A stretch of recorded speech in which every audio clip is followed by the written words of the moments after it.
We just finished the second day of the state visit here in Beijing.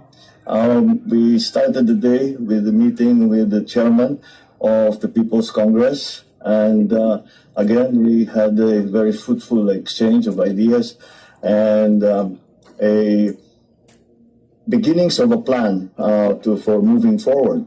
After that, I met with the Premier Lee, who I had met before in Cambodia, and we continued the discussions that we began there, which were essentially about the strengthening again of relationships between China and the Philippines. And with the next appointment that we had was with the President Xi Jinping, where we had a meeting with him as well. And we covered so many subjects, much more than is usual for these very formal meetings. We talked about the trade imbalance between our country and China, and what we can do to remedy this. In fact, there has been created what we are now calling the DURIAN protocol, because they are opening their trade to imports of durian and other agricultural products from the Philippines, so that we can redress the imbalance in our imports and exports from China. On the political front, we also discussed what we can do to move forward to avoid any possible mistakes, misunderstandings that could trigger a bigger problem than what we already have. And I was very clear in trying to talk about the plight of our fishermen.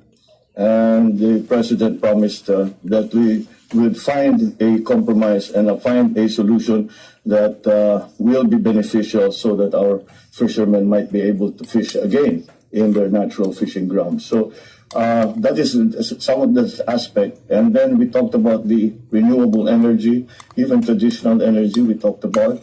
Of course, people-to-people relationships, tourism, cultural exchanges, educational exchanges.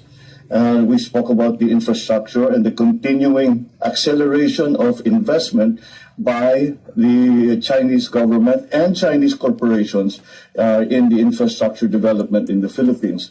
There was even an offer of a so-called soft infrastructure in terms of the digitalization of our bureaucracy, our government, and the connectivity to our people. So it has been a very wide-ranging discussion, and we talked at great length towards the end about climate change, because we are all very much in agreement. All the leaders that I have spoken to thus far are very much in agreement that this is a subject that we cannot leave alone, or it will come back to haunt us in the future if we do not prepare. So again, we said that we should come into partnership, so that whatever experience we in the Philippines have, we can impart to them, the Chinese, and what China has experienced, they can also help us with the transfer of technology in the different strategies